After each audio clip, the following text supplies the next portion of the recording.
I've heard that lifting weights makes you stiff and tight. I think that it's a common misconception, but mostly because people lift weights in a way that doesn't move them for a full range of motion. Is essentially like ultimately what you get out of your training matters around the intention that you put into it. So you could say that, okay, if you're going to load up your 1 rep max squat, ultimately there's going to be some sacrifice in terms of the range of motion that you're able to perform. And yeah, if you continue to do that, your body's going to adapt to the stimulus you give it. So it might shorten, it might get stiffer, it might get stronger. That's a way to lift more weight, ultimately. You don't see a whole lot of powerlifters lifting fully ass to grass. But then you look at Olympic lifters, where actually having a full range of motion whilst also combining it with trying to lift the maximum amount of weight we can, they kind of work more synergistically together. Both are weightlifting, both have a very different outcome. So it's that intention that matters. If you're trying to load a tissue and your focus is to move through the widest range of motion you can, you're probably going to get some flexibility benefits.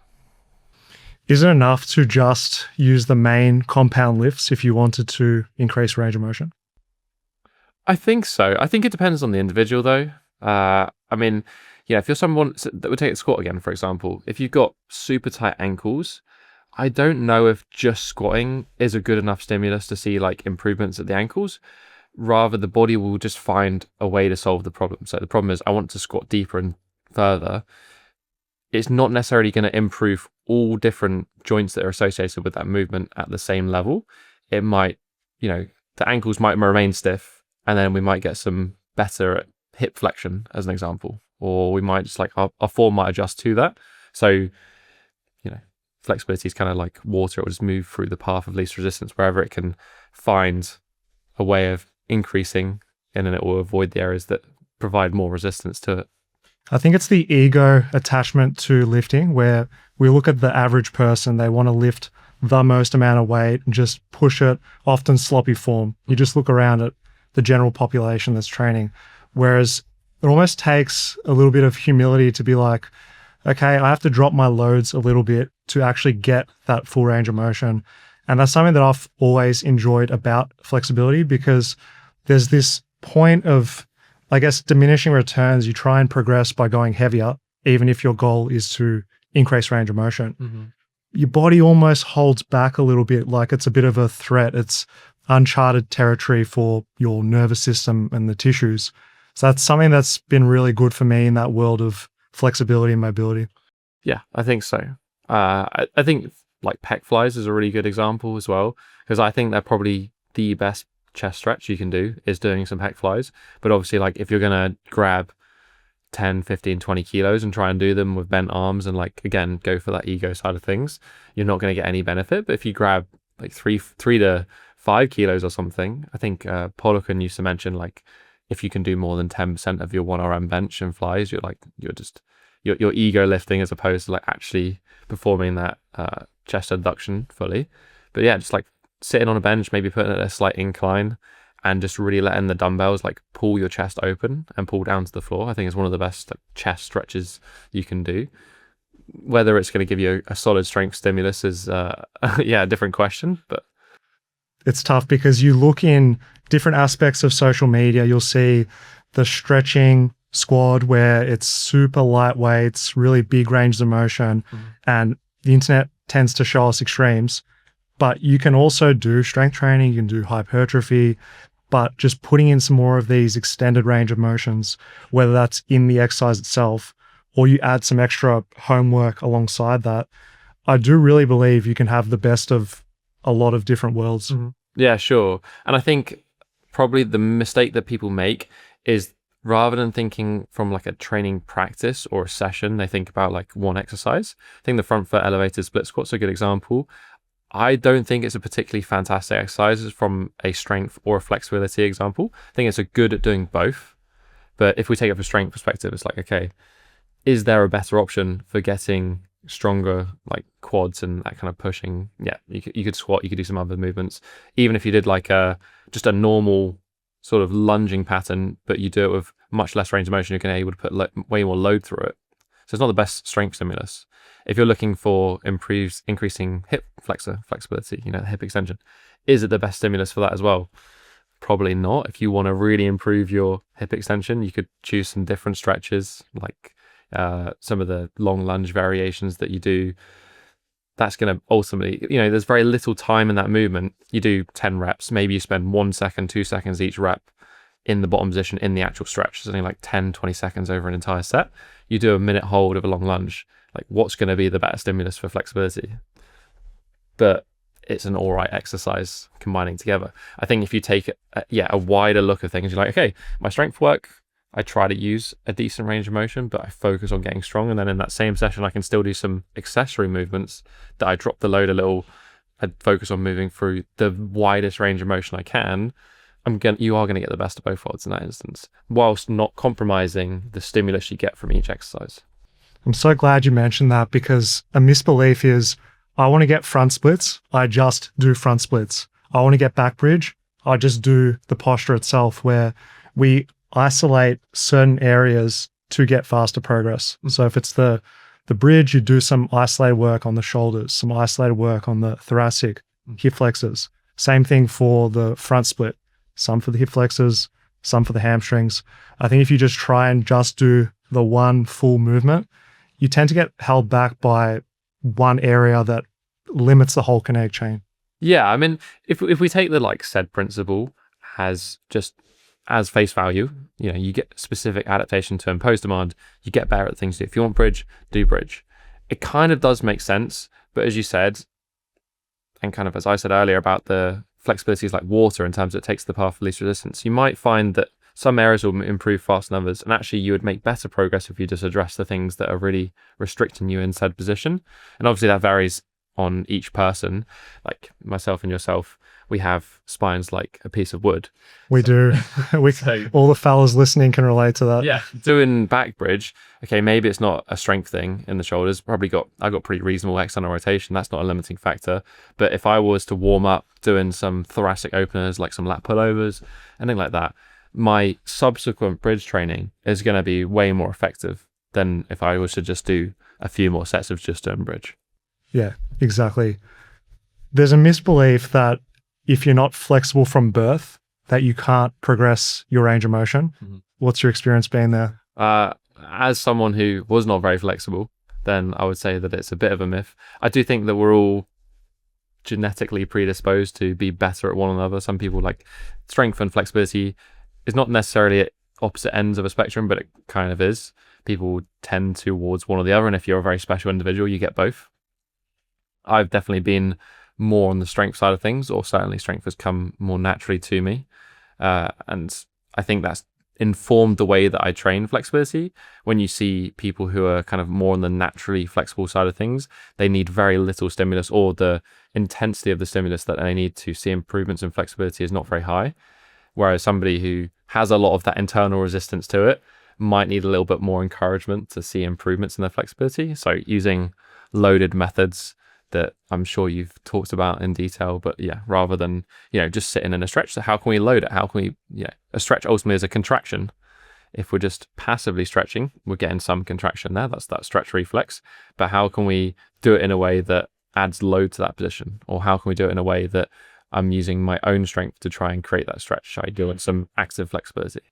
Because people hear stretching, they think, I'm just going to hold a hamstring stretch or something passive, but particularly men that are stiffer, that demographic tends to benefit from contract relax, using strength, load through it as well, to actually coax your nervous system into change. Because I find if I only do static stretching, it tends to be very transient at most. Yes, yeah. I think as well, also kind of training different things. I find a lot of the time with the static flexibility stuff, if you've got just a lot of neural tension, and you particularly are sensitive to that stretch reflex, like stretching's not particularly pleasant.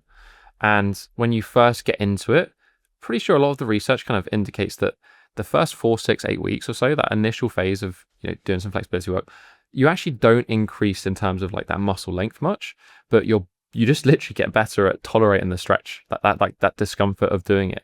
That pain threshold goes up a bit, and you get flexible because of that, as opposed to anything else. So I think doing some passive flexibility can be really helpful, just to kind of learn that this isn't a dangerous thing. You can relax into that position, breathe a little bit. But then, yeah, loading that position tends to be a way of like streamlining that process rather than just, okay, I'm going to just relax and be very gentle. Again, it's like, what are you missing in your practice? Usually it's the thing that's missing that you need. We tend to go for the things that we like to do. Exactly. And it's those weak areas that require the most attention, but also have the most room to grow too. What are the different types of flexibility and mobility for people that have never heard of it before? So I don't like the term mobility and flexibility to describe like stretching or flexibility. So I know there is that term that's like flexibility is your maximum passive range that you can express. So how far can you, whether that's somebody pulling you into a stretch or whether that's you doing yourself, not really under load, how much can you express? Mobility is your ability to move through that range of motion. So whether that be dynamically in, say, a squat, a Cossack squat, etc. I think that definition is kind of true. Like mobility is your ability to move through a range of motion, but it's not necessarily like the intent isn't to build flexibility. So like personally, I like flexibility as just a one encompassing word. I think it's a bit simpler. And then within that, you would have dynamic, which is a movement style of flexibility, as we chatted about. You have, whether it wants to be weighted, where the intent is you move through a full range of motion. That's a form of dynamic flexibility. You then have active, which is you're using your own strength. So usually that would be the opposing side of the joint. A really simple example for active flexibility of the hamstrings would be a standing leg lift. So you're standing on one foot, you're lifting the other leg in front of you. You're having to actively hold that position by contracting the hip flexors. You're holding your leg straight. And then through reciprocal inhibition, we have that relaxing of the hamstrings. And that's a way of expressing our active flexibility. That's always going to be less than our passive, which is the final form, which is essentially that standard definition of flexibility. Like how far can we express the range of motion? And I think even within that, like that passive, I would also have like a static, which is, okay, our passive is maybe under minimal load. How far can we express it? And then we have a static position, which is maybe under some load, i.e. like a middle split position or something we're holding, we're not moving, but we're just trying to hold a position. That's another way of demonstrating flexibility. So I guess 3 with like a subset of 2. You can see how it's complicated and a bit overwhelming for people that think, I want to increase my range of motion. Mm-hmm. And you've just laid out pretty clearly the different types. But even within that, I'm just thinking, do I have to hold a stretch for 30 seconds, a minute, 10 minutes? If I'm trying to improve my dynamic flexibility, do I do 50 reps? Yeah. If you had to give a general guideline consensus for the static first and then the dynamic? So I think the static, the minimum effective dose that I'm aware of is like, I think it's 5 minutes per week per position. So 5 to 7 minutes per week. So this is like static stretching. So I guess if you really wanted to, you could do 7 sets of 1 minute in one day, and that would kind of tick off that spectrum. But I think it also suggests that it benefits from a frequency as well. So this would be from a stretching perspective. If you're able to accumulate, I like 7 minutes per week because it's a minute a day. It's nice and easy to think about. You're going to hold a position for 60 seconds, and that's not like total amount of stretching. That's per stretch that you want to improve. Yeah. So whether that's a pigeon position, whether that's a hamstring stretch, a hip flexor stretch. In that 60 seconds, I think the intensity needs to be reasonably high, like 7, 8 out of 10 on the discomfort scale. That wouldn't necessarily be from get-go because you're probably going to have the opposite reaction. I think most people will tend to do better that they ease their way into it, whether you do like a short stretch for 10, 20 seconds to kind of get rid of that sort of resistance to the stretch, or you just start with something easier, take a few breaths and work your way up into it. And then say we've got a minute. By the time we're about halfway, we're going to be looking to be at that like 7 out of 10 in terms of discomfort. And then we're going to try and hold and keep pushing deeper. I think a lot of people will just sit in a stretch and expect to get more flexible. Whereas again, that intent really matters. You need to be, in the same way as you progressively overload your strength training, trying to reach further into a stretch position during your stretching. Whether that's on a day-to-day basis, it's going to vary. some days you're going to be tighter if you've got DOMs, if you've got soreness. Other days you're going to be more flexible. But the general trend should be each time I do the stretch, I'm able to reach further into a position. Fantastic. I think you've touched on a lot of key points there in terms of progressing, intensity. Another thing that I add there is just expectations. People might go on this journey to increase range of motion, wherever it is, and expect within 30 days they're going to unlock whatever it is. Truth be told, it's measured in a matter of many months to even years from my experience. And if you have that in your mind, it just makes it a little bit more sustainable for you personally, because otherwise you'll look around, see everyone else has got more range of motion than you, and your progress feels really slow. Yeah. But you often see the end product, you don't see the process. So you see people in the gym and like, oh, he's really flexible, but he's not maybe doing so much, or maybe making it look easy, but you don't necessarily see the path that it took to get to that. Comes back to what you said about, oh, I'm not flexible, I wasn't born flexible, I'm an adult, I can't get flexible. You and I are both perfect case studies of this, where most of my teenage life, I was not playing sports or any activity, ankles stiff, hip flexors tight, can't touch my toes, thoracic really jammed up, shoulder mobility poor. And then I go into calisthenics, where I just did the same movements over and over again without the extended ranges of motion.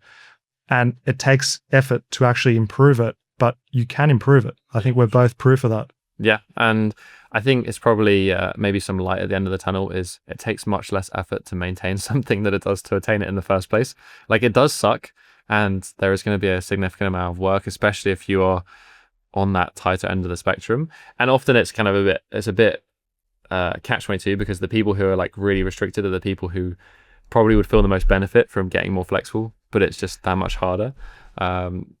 But yeah, if you do put that work in, I think it's around 1/6 of the time to attain something as to maintain it. So if you're doing an easy number, 12 sets a week of flexibility, if you're able to do 2 sets per week to maintain that level, I'm sure that you now, after you've done that time, that effort, I myself, it doesn't take me very much time to maintain a position, or very little work to just keep a level of flexibility. If I still want to keep that high level of flexibility, it takes a little bit more work.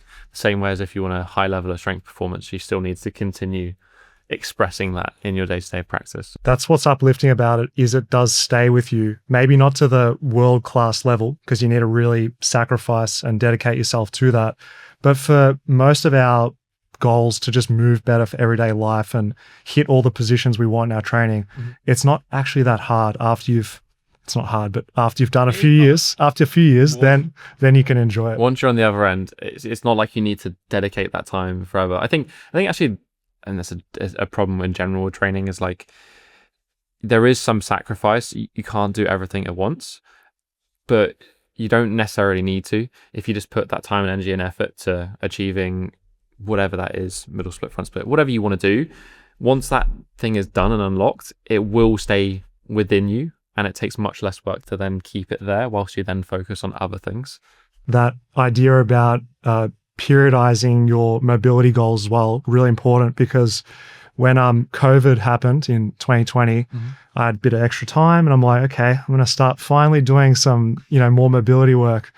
And I was doing all this extra stuff for splits, for back bridge, but I was also concurrently trying to do the same amount for my upper body strength training and lower body strength training.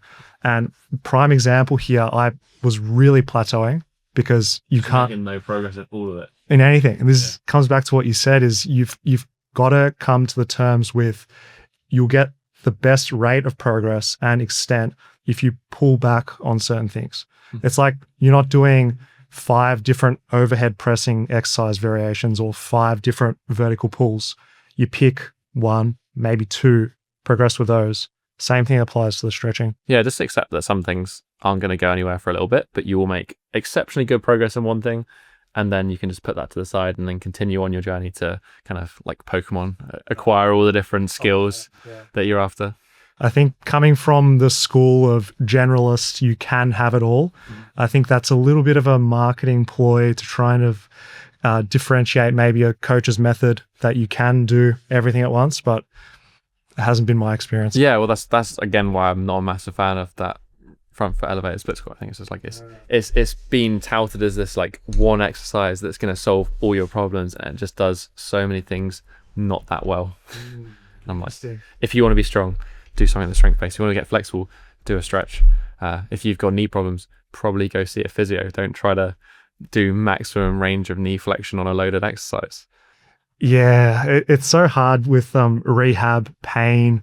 It's such a complicated area because I've studied this as a physio, and it's just, you hear people saying that this one exercise or this one trick, method, hack, whatever, is going to fix your pain. We're so complicated, so many interconnecting variables that you should run the opposite way if someone speaks like that. Yes, absolutely. I mean, you can speak to this more than myself, but yeah, I think there's like okay, what's the exercise that you're doing thing? And then there's the psychological side of that as well, which is just, it's not even remotely addressed. Yeah. And I think that's what not only people in pain and that are injured, those that get to a higher level of performance can actually look at themselves from a third person perspective and be like, Daniel, you're doing too much mobility and strength training at the same time. You got to pull back. If you can do that, then you can actually progress on or not get injured. Yeah. I mean, no matter like if you pay for the best coach, they're only going to be as useful to you as, you know, you have that self-awareness within your own practice, and, you know, not just blindly following and just paying attention to what you're doing. Well, sometimes blindly following is a blessing in disguise because you don't start program hopping and playing with all these things. So it can work, and that's why it does work for some experts that are like, this is the only way. Fitness FAQs has the best workout programs from beginner to advanced level. Use the code podcast20 at checkout to save 20% when shopping at fitnessfaqs.com. Don't miss this discount. Start training smarter and enjoy the gains. Stretching does nothing. I've heard this said before, and I've also heard that it makes you weaker. I think that was definitely used to be a belief, and then now more evidence has come out that like, yes, stretching, if you do it quite intently on the area that you're going to be training in the next 10 minutes, will probably inhibit your muscle a little bit. But then outside of that, it's pretty insignificant. And I think that small decrease in power, whatever it may be, isn't always for the muscles that you're about to use. So gymnastics, calisthenics, you might be stretching your posterior chain so you can reach down towards the floor and do a press handstand. If you're doing a long static stretch of your bicep before a 1RM on chin-ups, I think you'll be struggling there. Yeah, absolutely. That's probably one of my favorite ways actually to add in the flexibility stuff. Like through the handstand training that I did, being able to have a middle split, a pancake was super useful. So I was like, okay, we do the set of the handstands and we rest in a stretch. And it's like you have this really nice combination, and it's not conflicting because, as you said, that they're not competing muscle groups for the same exercise. In fact, if anything, one complements the other. So you get, again, like the best of both worlds within one session. And it's a better way to use your time than doom scrolling through social media. Unless, of course, you're watching Fitness FAQs or the Bodyweight Warrior, in which case you're probably learning at that point. Yeah, well, we hope so. There is a perfect or correct way to move that everyone should follow. You got to squat like this. You got to do pull-ups like this. Yeah, I mean, we're all built differently. I'm sure if we were to squat, we've got drastically different levers and positions. I actually think that does a lot more harm than good for the most part. Certainly if you're like coaching someone where form is kind of important, maybe from an aesthetic point of view. So if you're training handstands, I know people want to go after like a super straight line and have super flexible shoulders, but actually in the early days, that could be something that limits you because you're focusing too much on that aesthetic, that outcome, as opposed to like just doing the thing. Yeah, it's like a perfect technique on a strength exercise as well for 5 reps where you stop at 5, but if you push yourself, you could have got 7 or 8 in just training. And it's like trying to fight with one hand tied behind your back. You know, what's the most important thing from doing this exercise? Is it doing it with absolutely pristine, perfect form, or is it like trying really hard? Probably trying really hard is gonna give you the most benefit. I think so, and it's tough because people watch tutorials and it's like, here's how you should do it. It's a recommendation. I always look for, can you do it pain-free? Yeah. If you're doing the perfect technique and it's hurting your joints, your tendons, then you should probably modify things so that you can do it properly. But even still, if you have perfect technique, but your load management is off, you're doing too much frequency, too much volume, then even if you had quote unquote perfect technique, you'll run into issues, which is the interesting part. Yeah. Well, we know like perfect technique isn't something that automatically means that you're not going to get injured. Injuries are super complex. It could be you're tired on the day, as you said, load management, you're doing too much over too long a duration. There's so many things that go into it. And I actually think that if you have someone who has maybe not been doing an exercise correctly, and then you're like, no, you need to do it this way, it's going to actually potentially increase that chance of injury, because all of a sudden you're going from, I'm a person, I want to do this movement, and then my body has found a way to solve that problem. Whether it's they do a squat and there's a bit of a hip shift, however it is, there's probably a reason that they're moving like that. Maybe they're lacking a little bit of flexibility in one position. Maybe they've got more strength in their right adductor versus the left adductor. It's super complicated. I'm not going to pretend to know. But if you try to make them do the perfect form, there's a reason that they're moving the way they are. So rather than being like, the fix isn't, you're doing the exercise wrong, do it correctly. It's like, okay, why are you doing it in this way?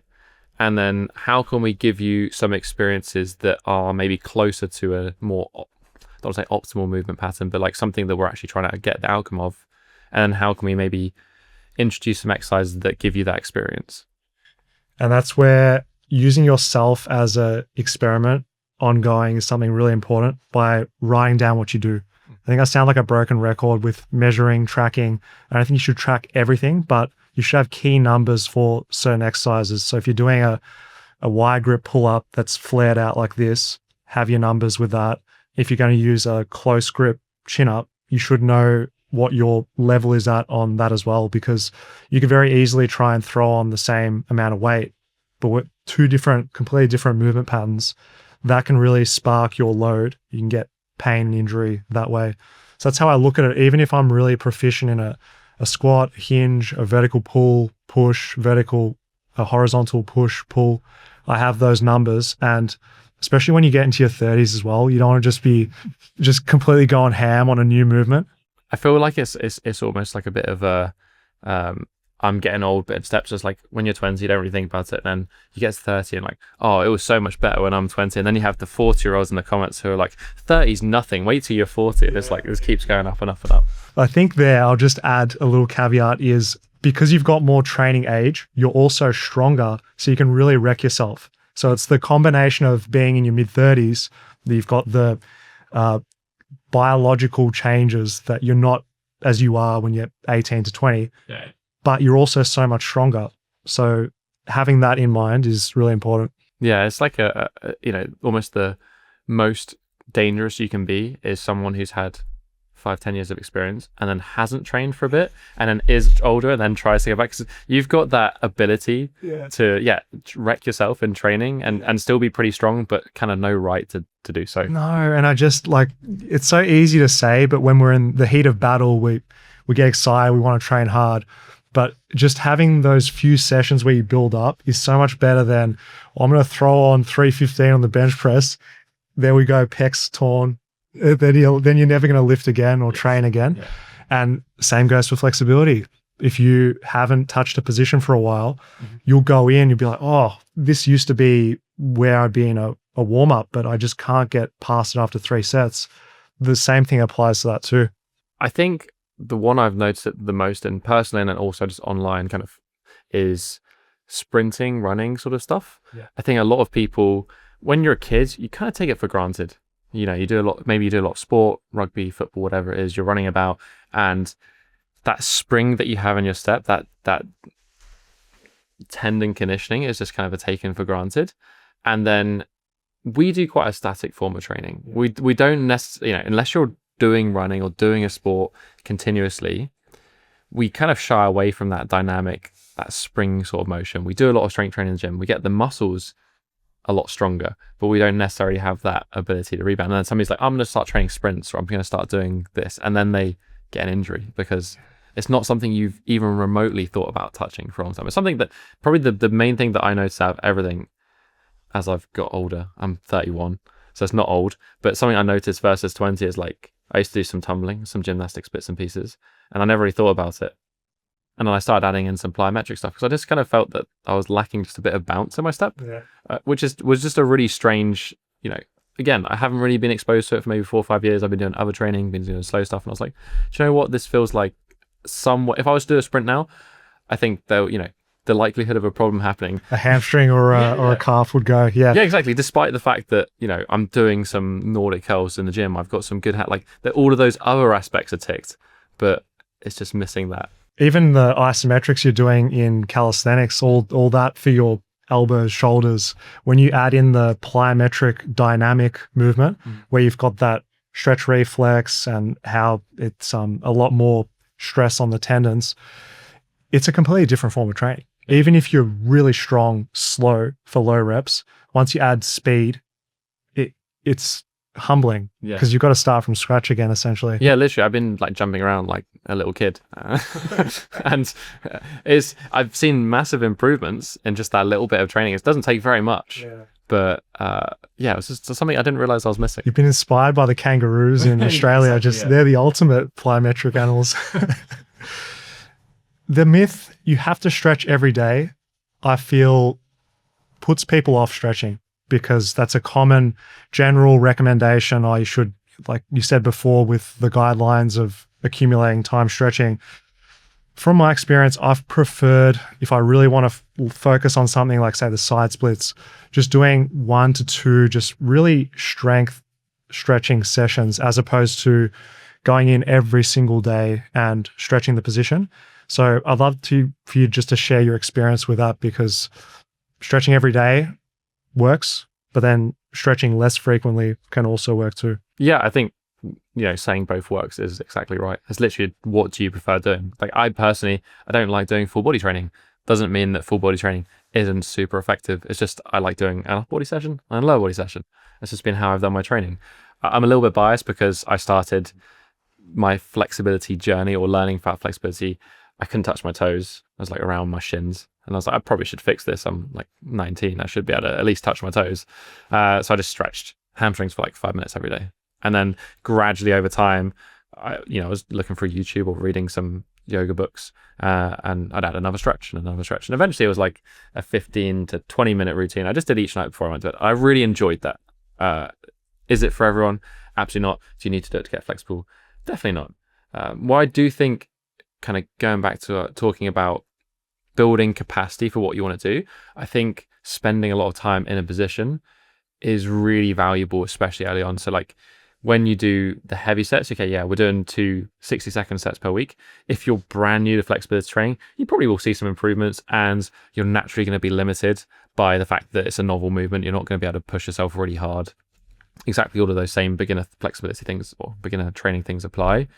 Would you benefit from having that tolerance to a lot of stretching? I think it's useful, but I don't think it's necessary. So it really depends. I have people who I work with who just like to have, I do this one thing for 5-10 minutes every day, and I don't have to worry about it. I just do that thing. It's my habit. It's my routine. That works really well. If you just like going to the gym and you need to separate that training from day-to-day life to it's a nice organized routine, that also works really well. All that matters is you try hard. And the intention is that you try to push yourself in. That is the theme of today's podcast. Just try hard. It doesn't make you a try hard if you have that intensity, but it's like any form of bodybuilding, for example, is always the discussion around volume and intensity, sets relative to effort. I think it's the exact same thing with stretching. It's just easy to discuss it on a continuum like this, where you've got stretching every single day versus stretching once per week. Once you play with those variables of how hard you're going, how much you're doing, and just zoom out and look at it in a week, I find is really helpful, because then you can actually look at how much it is, and then you can play with your progressive overload a little bit more. But yeah, it comes down to enjoyment, because if, say, on paper, it is optimal, for example, to do it every single day, but you don't like doing that, you can't stick to it, versus you want to go once or twice per week for those areas you want to improve, you got to go with what you're actually going to stick to. It's good to faff about and talk about optimal this and that, but it comes down to the person. Yeah, I mean, I think it's the conversation in general, and it's kind of moving. I do see a lot of people kind of shitting on static stretching, and I don't think it's as bad. I think it's not super glamorous. I see a lot of people who are already flexible and then they're like, I don't ever stretch again. I just do these nice, like fancy active dynamic drills. And I'm like, yeah, kind of cool. It works. It depends on the person. I think a lot of people, if you feel, very restricted, can get a lot of benefit from just understanding how to relax. And that's the main benefit of static stretching, I think, is that conversation with your body and being like, this position isn't necessarily a problem. If you just try to really brute force yourself, you never kind of get rid of that psychological component. I think middle splits is a fantastic example because there's no muscle that's connecting your two legs together. There's nothing actually stopping you from that leg sliding out. If you've seen any hip surgeries and you watch what surgeons do when they knock a leg out of the hip socket, like there's no reason why you can't. There is just your nervous system that's like, this is bad. I shouldn't be here. So if you can do something that calms that down, I think you'll have drastically improved results in the hard stuff that you end up doing. Because ultimately, you probably will see some pretty significant progress with intense stretching. I find in practice, people use a combination of a lot of different forms of flexibility.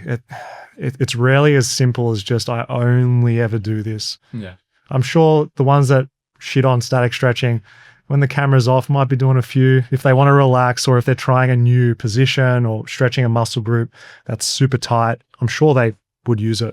The reason I mentioned kind of earlier about static stretching being at a really good base, in the same way as like, okay, if we want to build a handstand push-up, I'm not going to start doing handstand push-ups straight away. I might want to have some proficiency at push-ups. I want to have 20, 25 push-ups. I want to have 10 to 15 bike push-ups. And I think static stretching does fill that base. For myself personally, I did static stretching kind of only that nightly routine. That was probably the first couple of years that I had, and then I kind of came across Ido Portal and those loaded flexibility. This was earlier days. Now there's a lot better information about flexibility training. 2012? Yeah, like that. Yeah, 2012, 13 years ago. Yeah, wow. OGs now. And yeah, I'd already had sort of a couple of years. I wasn't that close to splits, but I was certainly a lot closer than when I started. And then that couple of years of experience combined with then, okay, I'm going to chuck some heavy, more intense strength training methods of flexibility. The progress I saw was dramatic. Is that the strength method, or is that the fact that I've built this really nice base to then, build that tool pyramid off? I think it could be a combination of both. Mm-hmm. And for the people that see the side splits and actually are crazy enough to want to go for them and commit to them, there's a misbelief that everyone can get a completely crotch to the floor side split. From what I've seen and looked at with different forms of hip socket anatomy based on the retroversion or whatever of the hips, it is not anatomically possible for every single person to do it, even if they followed the optimal stretches for the different areas. Yeah, I would completely agree. It took me, I don't know how long it took you for mid splits. It took me 1 year basically, pretty much to the day, to go from being like this to being flat enough to count as a similar to me, about a year and a half, I'd say. And that was the twice daily sort of stretching of something that was more like 3, 4, 5 sets. No, sorry, not twice daily, twice weekly. Twice daily would have been pretty brutal. Twice weekly, 3 to 5 sets, kind of strength training methods, just holding middle split. And mine did end up, I pushed certainly towards the end, and my hips just weren't feeling great. If I really went for like trying to get, I guess, a truly flat middle split would be the torso flat and the legs completely towards the side, and then you're basically being squished in half without the pelvis being really posterior on the legs. Exactly, yeah. So I think almost for most people, a middle split will look like a really, really wide pancake, and that's probably a pretty good. Ultimately, doesn't matter. Like what's the middle split useful for? What's it useful for you? I mean, it looks pretty cool to do a Van Damme split on some chairs and flex at the same time. Yeah, that's pretty cool. Does it need to be perfectly flat? Probably not. No, you choose your angles accordingly. Exactly. No one knows. It's all about where the camera's placed. For me, middle splits was for planche to make that lever shorter. The straddle, say for front levers as well. Front levers, and it was for one-arm handstand. The wider the straddle, the lower. Like, I don't need a flat handstand, flat split. So for me, like being maybe 10 centimeters off the floor, that was where I had no discomfort in the hips. I felt pretty good, but I had loads of range to play with for anything that I was after. And it's not even about the destination, it's the journey. Let's put that quote in there. Should be up on the gym. It's the progress that you make there, you'll yield benefit even if you don't get all the way to the bottom. I know it helped just my comfort during squats because I tend to be quite a wider stance, hips externally rotated type of squat. It's more comfortable for my hips. And I found that doing the side split, getting closer towards the floor did help with that because I was doing some active work in that split too. I wasn't just completely supported in the split with blocks or like cushions underneath my bum. Doing it active had a good translation. But strengthening the adductors, which are a pretty big mover for the squat. Yeah, I completely agree. And it didn't require every single day stretching for me. It was just literally one session a week, but never missing that session because typical to me, I'd do a lot of volume and I'd push it pretty hard and I'd be sore for like 3-4 days afterwards. There wasn't really much of a leg day back then because I was an upper body bro and I was just doing my splits.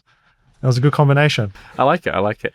I think as well that sauna side of things is probably a good thing to mention for people who do train flexibility in that more strength training way. Like the trend should be up, but there's definitely going to be probably half your week that you're going to have worse flexibility than you're going to have better. Simply because of the DOMs that you will get from it, especially hamstrings. If you train loaded flexibility hamstrings pretty hard because they're such a fast twitch muscle, the DOMs just seem to be way worse on them. And it's like, okay, I am getting more flexible, but at least half my week I'm definitely not, and it looks like I can't even touch my toes. And this is where the myth of do I need to stretch every day comes in, because you do stretching and it makes you sore, and then you think for one that stretching is going to alleviate soreness. It doesn't really do that. No. It's like you need time and just blood flow period is going to help. But yeah, going backwards is a reality that does happen with the stretching, and you have to wait often like you would in strength work, the 4 or 5+ days before you've got access to a similar range again. But it doesn't always go up. That's the thing you need to remember. Yeah. Flexibility improves faster if you stretch harder and more intensely. So I guess there's got to be like a sweet spot, right? There's as we said, there's the people who don't stretch. You sit in a stretch, and you're not really thinking about it too much. You're texting your mate. You're sitting there. You're gonna get 5% of the benefit. And then there's the people who stretch absolutely insanely hard and are kind of given the wrong signal. Like if you can't breathe when you're in a stretch, your body is prioritizing not breathing, which is kind of important for living, over like holding that position. So it's not sending the right signal. If you can find that balance between I'm trying, it's pretty intense, it's pretty hard, but I feel that it's manageable and I'm in control, that's like the sweet spot for a stretch. And auto-regulating based on that sensation is a good one too, because you can't always use your range of motion in the mirror or just reference point of your own body as the guide all the time, because you can be more sore, you can be more tired, fatigued. And if you just try and force that, then bad things happen. Bad things can happen. Yeah, if it's first in the morning, you're going to be tighter. If you're maybe getting a bit sick, a bit under the weather, if you're cold, you're going to be tighter. There's lots of things that go into it that, if you have that expectation of like last week, I was only 1 yoga block from the floor in my middle splits. Now this week I'm this much. Like I'm going to try, like that expectation. If you try to force that position and try to replicate maybe what you had beforehand, there's a reason that your body's holding you back. It might not be just the fact that you're not trying hard enough. It might be some of those other signals, maybe a little bit more recovery. If you're getting that time in the position, you're still getting some good stimulus there. You're still reinforcing that pattern in terms of the said principle in your body. Like come back next week, come back next session, be a little bit of patience around it. But yeah, there will be those weeks where you have maybe 2, 3, 4 sessions where nothing appears to be happening, but what I like to call unseen progress is happening. So there's some mechanisms in the background that, maybe haven't been expressed yet, whether that's actually like physiological changes or whether that's that sort of central nervous system change that approached the position. And then all of a sudden you kind of see this big improvement, and suddenly your body's like, oh no, this position's fine. I can actually express way more. And it does tend to look like flexibility moves in kind of a step as opposed to this like one trend. That is fantastic, because if you've never done stretching consistently for extended periods of time, you'll be confused by the soreness, the rate of progress. And I've experienced very similar things and seen that with other people too, where it's that when you want to like skip the session or just kind of half do it for those ones you just spoke about, that's where those dormant gains are waiting to be had. If you were just to completely rest versus actually doing the stretching routine, you're going to get so much more out of doing the stretching routine, but it requires that like patience in the moment. Yeah, you kind of see it as a deload as well. If you think about middle splits as, again, a good example, like almost we're increasing the intensity as we're approaching our maximum range of motion. So by you doing a session and you're still going through the range, like the motions of doing it, but you're not expressing as much, it's kind of like doing the same session with lifting a little bit less weight. Your performance isn't quite there. You've still done the work and come back. And those adaptations that we're after are still happening. Just, there's that discrepancy. It's when you get frustrated, you lose all mindfulness, you get disconnected from your body. That's a real recipe for not making flexibility like a good session. Whereas it's the breathing. It sounds a bit woo-woo here, but I think this is what I do enjoy about flexibility is it does force you to be present. It forces you to breathe. You got to scan your body. Whereas if you just were to chuck music on, maybe some metal music when you're doing stretching might not be the best. Get you out of the present moment.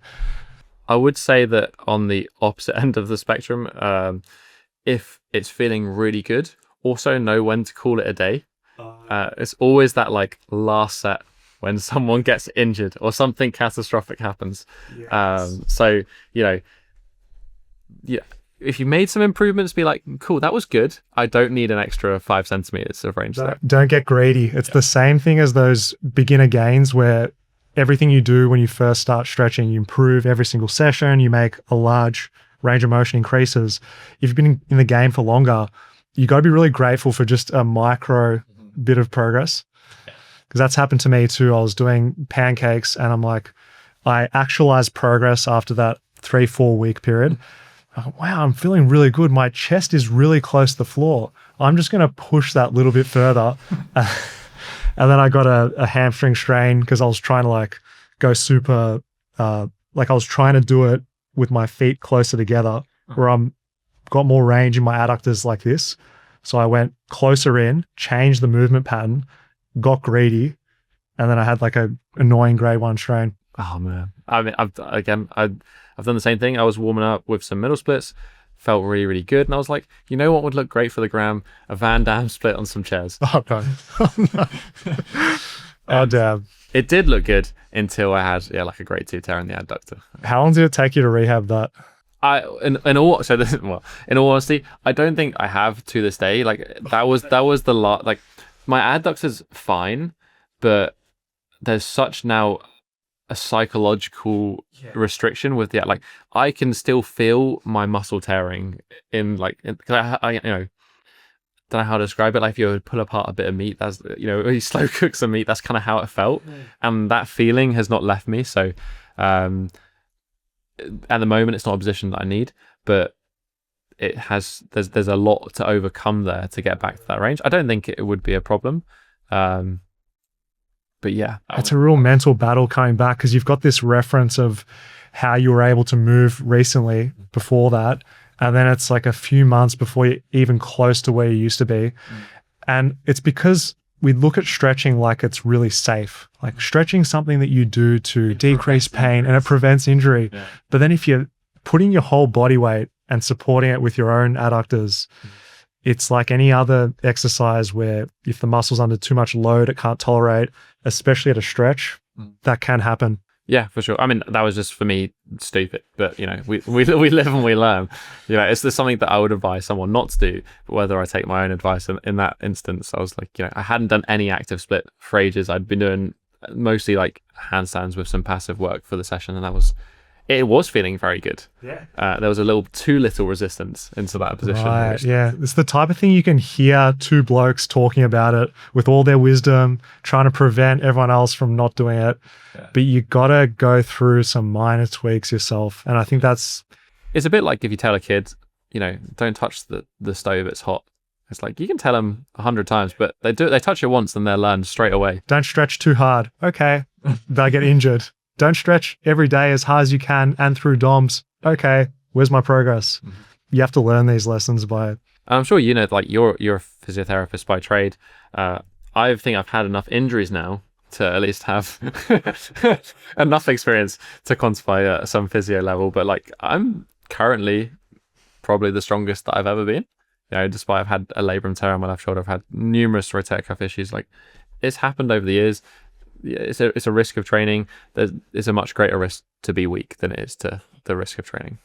I think so too. And having these setbacks forces you to take stock. You actually look at your program, you look at your lifestyle variables, all these really important, like, big rocks that you need to look at. And then you have that honest, like, realization to yourself, okay, I was stressed, I wasn't sleeping as much, maybe my nutrition wasn't as good, hadn't taken a deload in 3 months. You start putting all these things together and then you realize, wow. And it's no surprise now that you've got that wisdom and maybe restraint to be able to hold back when you should and also push when you got to as well. It's weirdly also given me more faith in my body. Like, although I've had those injuries, I'm like, I actually can, you know, still bounce back from it. And if I get injured, it's maybe not the end of the world. But also, like, the body's pretty resilient. I think you can definitely go down the I'm afraid of hurting myself doing exercise, and that's almost, you know, way worse than risking getting injury in the first place. I'm not saying I'd rather everyone are able to go through the process of training and not get injured, but, you know, it's going to be a possibility at some point. If you never push yourself, you're never going to get the benefits from training, even if there's that very, very small risk of getting an injury. I don't think I've ever spoke to someone that's trained for 5 years that hasn't had an ache, a niggle, or some type of injury period. Yeah, 100%. And we're doing a training method where we're in control of pretty much everything. We're not having to deal with any external elements like you coming and pushing me when I'm doing something and me spraining a joint. It's pretty much down to load, technique, progress, but sometimes stuff just happens too. Yeah, not doing things for social media usually helps with. No. which is why this bulletproofing exercises are the panacea. They prevent all injury. You'll never have pain again. I'm not a fan of it because I think it's just you're changing the training stimulus and it may be deloading you from your movement pattern. Take that lunge that we have spoken about multiple times. If you've been doing heavy barbell lunges just to the ground and then you change it to that different knee angle, shin angle, all that stuff, your load is reduced, your range of motion's increased. That in and of itself may make your body feel better. It's not just the movement itself. Yeah, definitely. I think I've seen a lot of people, rightly so, mentioning that like people training for longevity is kind of just like an excuse not to train hard in the gym. Like, that's exactly what I was trying to say, but you articulated it perfectly. Yeah, and I've been guilty of that as well. And it's like definitely periods of time in my training where I think now I've almost come full circle. Like when you start training, you're like, I just need to train hard, bro. And then you kind of get to that midpoint of training. You've learned a little bit and you're like, oh, I need to be doing the correct exercises of optimal form and, you know, the perfect volume, perfect program. Then you get, actually, you just need to train hard, bro. You come back full circle all the time. It's not too complicated. The hard bit is being extremely honest with yourself in terms of like what you need now versus what you think you need. And that's like the main thing. What I look at with my own training is it's impossible to do everything at once and still progress. Like I'd love to be doing a lot of core work, lower back work, a lot of isolated rotator cuff exercises. I get lazy, I skip them. And then I realize, okay, I'm getting these niggles in those areas. I'm not training those movement patterns and those muscles in that way. That's where I think bulletproofing exercises can help fill a gap. Sure. Whereas if I was just to do another bulletproof exercise that's in the same family of the exercise I'm already doing, I don't think that's really going to help that much. Yeah, if you're only doing bulletproofing exercises, then yeah, like you're not really training anything with a really significant amount of stimulus for like actually developing a large amount of strength. Like maybe you do squats, but they're significantly lighter. Or yeah, you're only doing these weird niche movement patterns because that's what's going to bulletproof my body. It's like, not really. And just on that longevity and training hard, it's often changing to like easier variations that say over relying on machines for longevity, bro, as opposed to doing free weights, body weight exercise. It can be a crutch if you go all in on certain areas. Why does longevity, like, why is the point of longevity training not to be high performing? Like, why is it about doing things at a mediocre level and doing exercises at a lower risk? Because by doing that, you can become maybe a jack of all trades. You can play with a lot of different things because the fatigue is a lot more lower relative to your normal style of training, where you're strong and you're pushing heavy loads or doing challenging positions. That's a way of offloading you.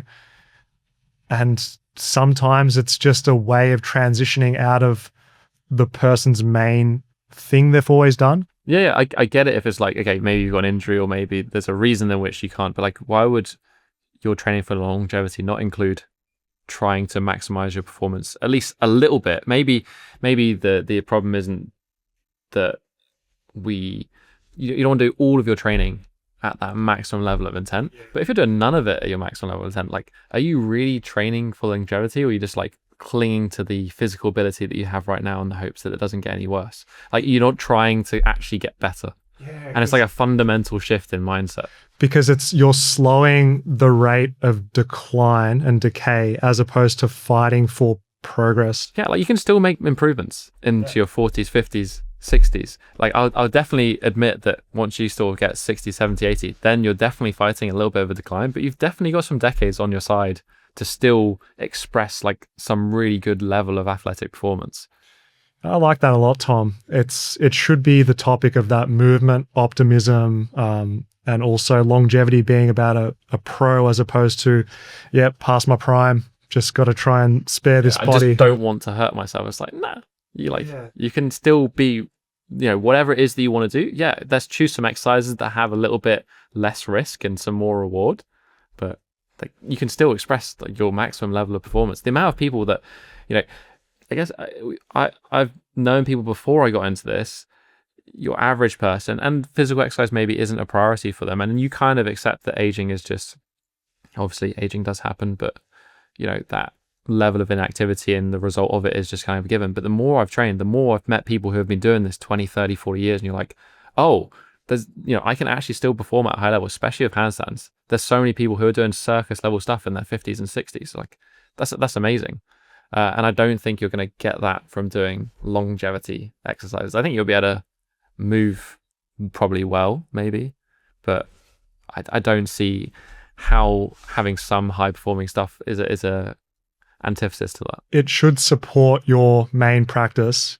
Your bulletproofing longevity exercises should have progress built into them, but you should still be doing those generally agreed upon exercise that everyone thinks are great, like deadlifts. It's not an exercise that's thrown out there as a longevity movement. Whereas people would be doing every isolated component, but not deadlifting. Hamstring curls, back extensions on a machine. You can still deadlift, and you can find a way to do that is pain-free. Do a trap bar deadlift. Why don't you do like a rack pull? You can always find a range of motion that suits your pain-free level. And then before you know it, your body will get better and ultimately more longevity. Yeah, 100%. I've never seen it discussed in that way, but I really like that. Yeah, I don't know. I think it's like a mindset thing. Again, I feel like I've been through those ebbs and flows with my own stuff, with just injuring myself. And there definitely is that, like, what was it in the hero's journey? It's like the pit of despair or something. That, like, that part of the journey where you're like, oh no, I fucked up. I shouldn't have gone on this journey. I should have stayed at home. Yeah. And you have to go through that to realize, oh no, like, I am capable of achieving these things. You just wanted to bring a Lord of the Rings reference into this podcast. Yeah, I guess so. You need a lot of different drills for each muscle group in order to get flexible. I've seen this online where there's like a hamstring carousel and there's like 12, 15 different stretches. Whereas from my experience, less is more. I pick a few things. I really try and progress them. And it allows your body the time to actually adapt, get used to the stretch, the position. What do you think? Yeah, I mean, definitely. I think it's the same, probably less so with hypertrophy sort of style of training, and probably even some like cardio plyo stuff. But certainly, like, if you want to get strong, You need to understand how to form that exercise better. And the only way you're going to do that is with repetition. The same applies to flexibility. If you're doing like 10 different stretches for your hamstrings, like you're going to be stretching your hamstrings, but how much you can squeeze out of the one stretch, if you really like master it and understand how to have that conversation with your body to go deeper into a position, is vastly better than doing like one set of 5 different exercises. And you see progress in that one movement, and it's motivating to look back at your own photos and videos, see that happening over time. Whereas it comes into that like junk volume. Oh yeah, I'm doing 5 or 6 different hamstring stretches of 2-3 sets each, and you start to go through the motions as opposed to putting the intensity in, the focus to a few movements. Yeah, I mean, it is kind of boring, and it like ultimately, and you have to be a little bit on the spectrum to be like, I'm just going to do the same thing every single session and write in my little notebook that I made 1 centimeter of improvement this session. And only you care about that specific adaptation. Yes, exactly. But it does work, and it is the fastest, like it's the most direct route to the end goal. When would you introduce variation? So we just said, pick a few things for a certain muscle group or movement. What's your general period where you'd be like, okay, I've stuck to this for this period, change it up? So I feel that it depends on the exercise. I think flexibility in general is quite, I would classify it as like you have almost like more intellectual body parts than dumber body parts. Like the squat and the deadlift are dumb exercises. You could just do them for a very, very extended duration and continue to make progress because it's like it covers so much. Whereas maybe there's certain exercises that you need to be a little bit more intellectual with the exercises you do to then bring out the adaptations that you want. I would say with the flexibility side of things, I kind of change exercises depending on basically what feels best. So there's probably a few different variations you could do for like a pancake or a pike or a hamstring stretch or a front or a hip flexor stretch. And when you're beginning, the position you might need to get in to get the best feeling of, getting a stretch might be very different. Like, okay, I've done this now for like 2 or 3 months. I'm maybe able to get into a better position. I can then utilize one of these other exercises to feel that stretch in a different way. So it's not necessarily that like I would change them because they need changing because the stimulus is different. It's that maybe I'm not leveraged in the way that I was beforehand. And now I've got a flexibility that I can now get into and get a really good stretch from this new exercise. So I'm just going to use this from now on. It feels good. So would the example that be, say, a standing pancake where you're going against gravity versus using like a machine to pull you forward? Yeah, exactly. I mean, there's no point doing a seated pancake if you're sat on your bum and your back's rounded over. Like, you're not going to get nothing out of that. Gravity is your best friend when it comes to stretching, and gravity is always going this direction, it's going down. So if we're sat with our legs out in a straddle, we're trying to fold forward. Gravity, if we're sat upright, is doing basically nothing to us. It's neutral. If we're stood and we're folding forward, suddenly I've got the weight of my torso now pulling me into that stretch. That's going to give me a way better stretch. It's going to help me get further into that position. So it's just like, what are you best able to take advantage of? Do that stretch until it then becomes not as useful, or you're able to do a different variation that gives you a better position. Moving on to posture. We've seen a lot of those perfect posture type of videos, and that stretching is something that you have to do to fix it, or that you should fix it at all. This is a pretty contentious topic, isn't it, Tom, in terms of people think it's should be fixed or shouldn't be fixed? I think, again, like, I don't know if there is a right answer. I think there's more and more evidence that's coming out that's like pain isn't necessarily associated to posture. Yeah. And that's really it's conflicting and kind of confusing for somebody who cares about it.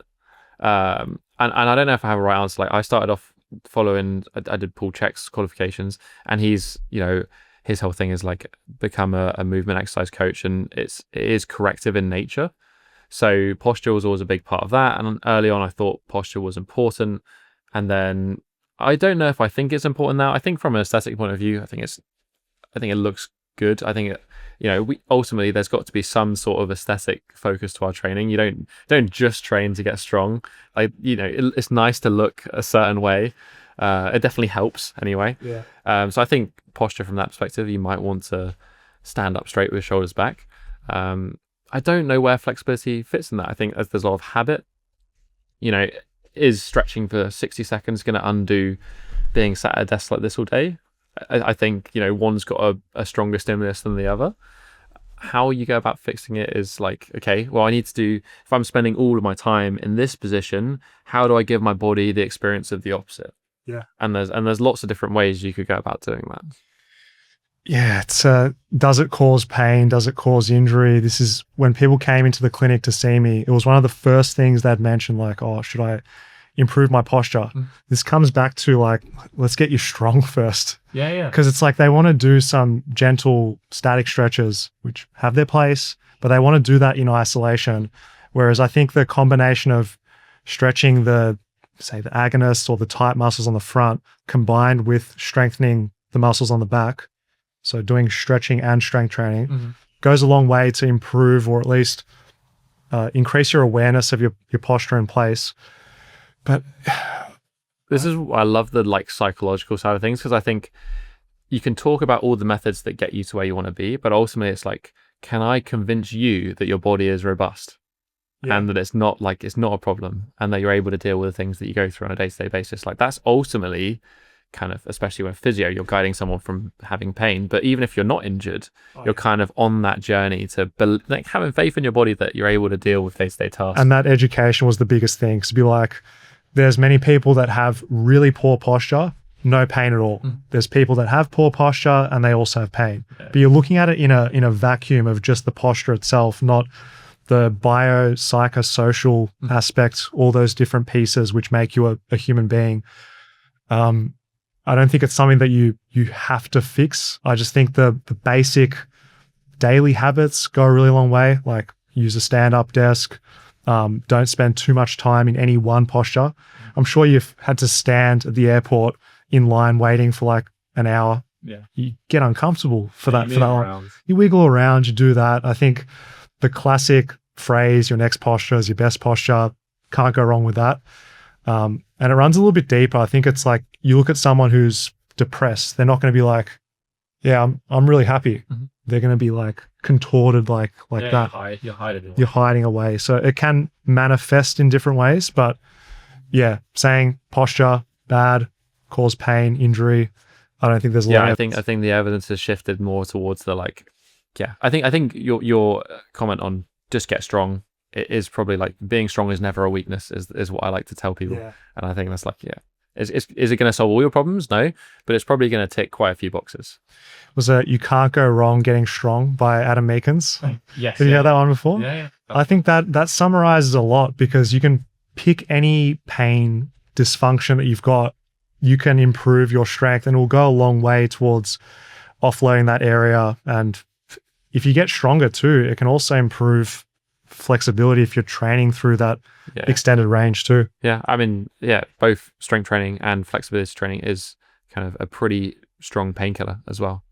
It's like you do something that hurts, and then it makes the other aspects of things in your life comparatively hurt less, because you've done something that is painful and uncomfortable. Comes back full circle to what you said about stretching. One of the main benefits is that stretch tolerance. You improve your discomfort, being able to push into that.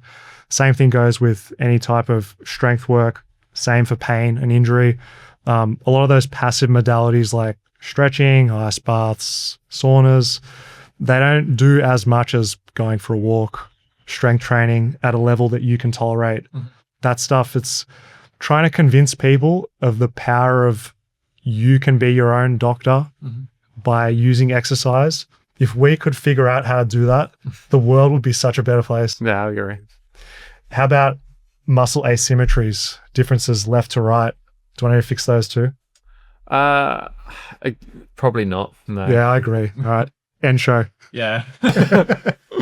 In the short answer, I mean, if you were to throw a tennis ball, like there's going to be one side that you're going to be able to throw further on. If you're going to write something on a piece of paper, one's going to look like a 2-year-old did it, and the other one might look somewhat legible. And it's like, okay, we're asymmetrical beings for the most part. If the what I tend to go with is like, from a strength perspective anyway, if you can do like 2, 3, 4 reps more on one side than the other, i.e. our bicep curls at the end of the training session the other day. Stay tuned to Tom Merrick, the Bodyweight Warrior. Check out that collab. Yeah, if you've got a really big discrepancy, that's probably going to feed its way negatively into your compound lifts that are bilateral. If it's, marginal, it's probably not going to be the biggest deal. I play golf, probably the worst sport for having some asymmetrical. Your rotation in the trunk must be on point in one way. Internal rotation, external rotation on hips is very clearly in one direction. From the spine, I'm better at side bending in one way than the other. Is that optimal? Probably not. Is it kind of, I just accept that it's something that goes along with the sport and the thing that I enjoy doing? Yeah. And do I do some stuff in the gym to try and correct that? Yeah, I'll probably do some like cable rotations in the opposite way. I do some conditioning in the opposite way. Is it going to solve it and be absolutely perfectly symmetrical? No, but we're not living in a laboratory. I agree. It's trying to minimize and mitigate the massive difference between sides, not trying to make them exactly the same. Because no elite sport athlete, when they're doing one dominant side, are they trying to make it the exact same as the other side? No, it's like you don't want to just leave one side dragging behind. Like, I want to get both stronger. Ultimately, one's probably going to be a little bit better than the other.